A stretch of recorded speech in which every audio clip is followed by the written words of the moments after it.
After 22 years, Motogp is returning to Brazil. The Autodrome International Ayrton Senna is the venue for the long-awaited return to Brazil. Located in Guiana, spanning 3.8 kilometers with 12 challenging turns, it is known for combining fast straights with very technical sections. Motogp has previously raced here back in 1987 through to 1989. So let's jump in and see what it's all about. So this is the Autodrome International Ayrton Senna now. It's been a long time since we've been back to Brazil. It was Jacaragua back in the 2004 season, the last time we have raced there. We've signed contracts previously to go back to Brazil, but unfortunately, such as Brasilia and the Nelson PK circuit was the one that fell through that time back in the mid to early 2010s. Now, this track, from a quick glance and a quick few laps, it's very fast, but very short and very bumpy. So you have an incredibly long pit straight. All the way there, you can just see in the distance there, the final corner, you come all the way down to this very, very fast entry, turn one.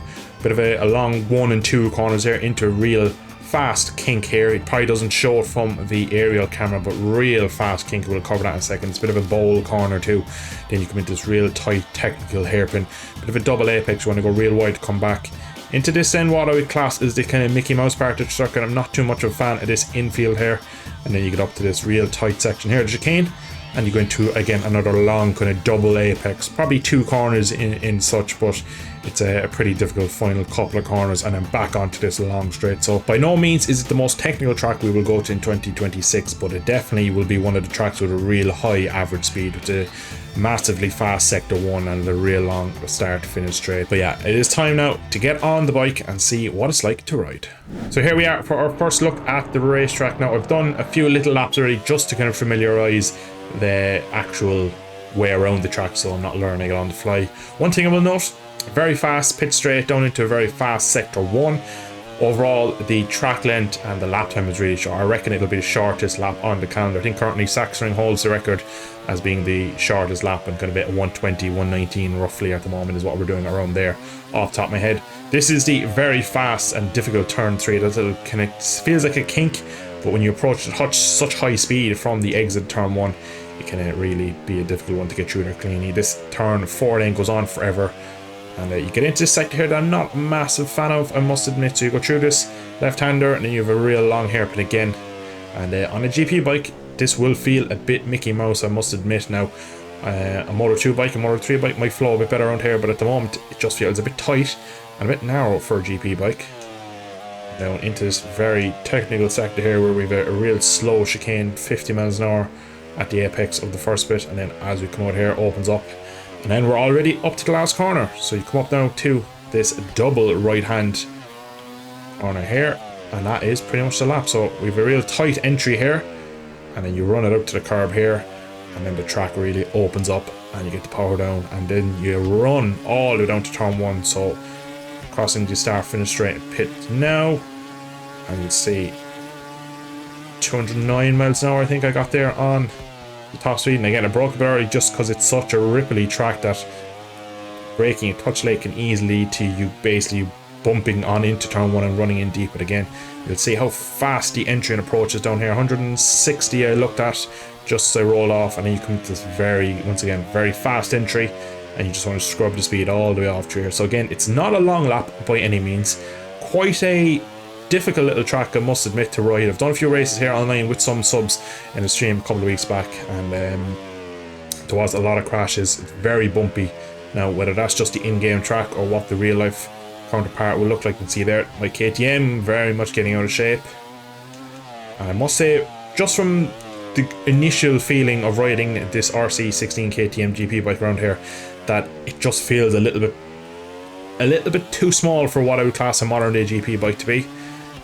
Again, like before you know it, oh, massive time slapper there, and that was at 148 miles an hour, and again you're already at the end of the lap. So again, it's a 1 minute 25 from a standing start. We'll see now what this one comes out. It's going to be a sub 120 I'd imagine.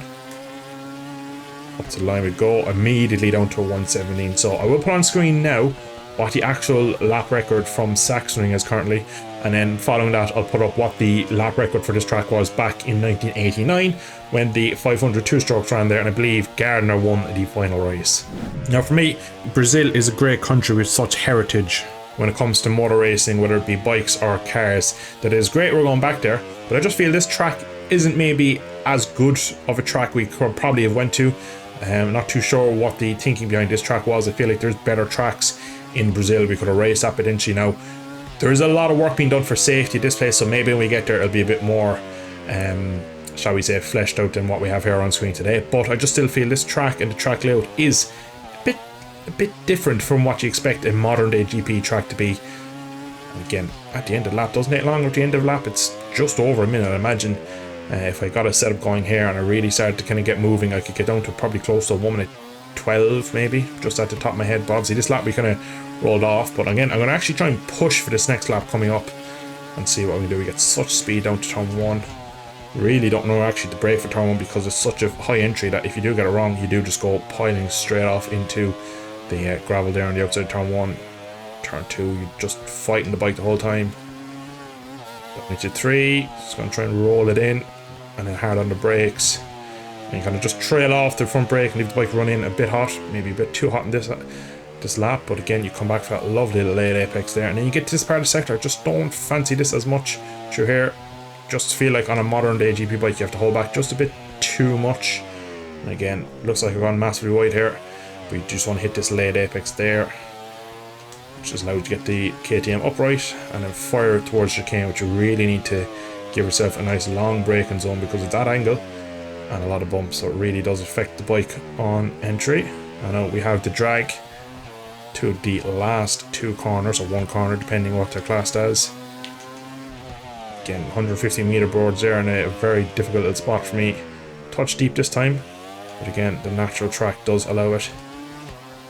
And then out the last corner, pick up the power nice and early. Up the line, it's going to be 1 minute 16, 15.8 already. We're down to 1 minute 15.8, and that was a decent enough lap, but there's definitely margin in. There's definitely margin in a lot of braking zones because of how unsettled this bike feels on the default setting. The bike just doesn't seem to handle and absorb the bumps as nicely as I would have liked, so I feel like there's definitely time there. So again, if I've done a 15.8 with just a particularly tidy lap, I'd imagine 12s are in there. Now, of course, the game will probably run a lot faster, and again, I'm not too sure of overall if the bumps are as accurate in this game versus what we'll see in real life, but I'm looking forward to going back to Brazil.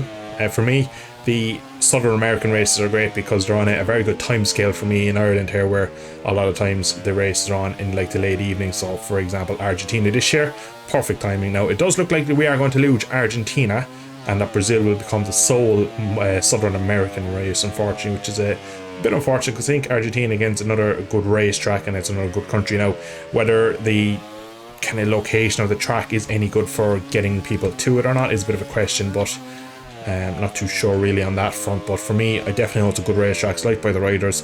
It usually provides good racing, and it's a bit unfortunate that we do look to be losing that off the calendar after just kind of getting it back really. But we are of course on our way to Brazil for 2026. Now I did mention in the intro we were supposed to go to Brazil in 2014 and it fell through. So the track in Brasilia, Nelson Piquet Autodrome Nelson Piquet I believe is the full name of it, but it did fall through. So I'm hoping, big hope for me, is that we do actually get the race here, because we have seen in recent years Kimiring be a perfect example, Kazakhstan being another example of us signing contracts, them basically doing all the work to get done and ready and prepped for the MotoGP circuit to arrive in said country, and unfortunately for other reasons, shall we say, we've not gone. So I'm really hoping that the team working here at this circuit do get it up to standard for GP and we do actually get to go here, because we've signed a 5-year contract to come race here in Guiana, which I believe is how you pronounce it. I do apologise for any Portuguese speaking Brazilians out there that basically butchering it, because I've looked up the pronunciation of the location many times and I'm not really saying it exactly like the locals would, as I physically just can't. But I really hope that we do get to go here is the kind of main takeaway from this kind of video, because of course we had India come onto the calendar only for 1 year and drop off, and unsure whether that one will ever come back. And I hope Brazil and other countries like this. We of course we're going to Balaton Park later in 2025, so the GP calendar is changing quite a bit, but I feel like a lot of it is nearly change for the sake of change. It's a very fast corner again, almost out onto the dirt. Just keep it on the white line. I had to shut off the brain there for a second to get that done. But like I was saying, I feel like the calendar's changing a lot. Just to go to countries where we've not been to, for example, we haven't been to Hungary in so many years. Again, we're going back to Brazil after 22 years since 2004 in 2026. So it'll be interesting to see if it goes ahead. I really do hope it is. Just at the back of my mind, after the last kind of 5-6 years of GP where we've had multiple racetracks come and go and only a couple of races or no races at all in the likes of Kim Ring and Kazakhstan, it's a bit of a shame. So I'm really hoping that this racetrack will see live MotoGP action in 2026 and the years on afterwards, because again, we've mentioned there, India came onto the calendar and has dropped off over money issues, and again, after you drop off the calendar, it's quite hard for it to come back. I am really hopeful MotoGP does return to India, as I love the racetrack, and again, India is such an integral part of the world when it comes to motorcycles. But we're going to go for one final push lap. We'll end the video there. I'm going to brake super late. That's too late. See the bumps there really upset the bike. We're going to go touch wide, keep the speed.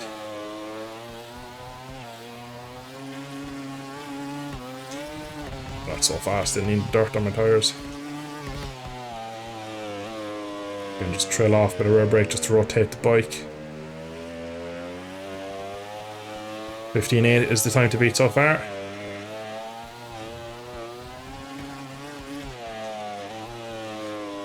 Oh, just a bit deep. And bring it back for that late apex, but a bit too late that time, I think. See how unsettled the bike is getting around here. And with the current modern bikes, with the wings and the aero and all the other gizmos, this will be a very, very fast track, I feel, on a current GP bike. So again, just pinching a small bit into the last corner. It's a bit better than the fast lap I've done so far.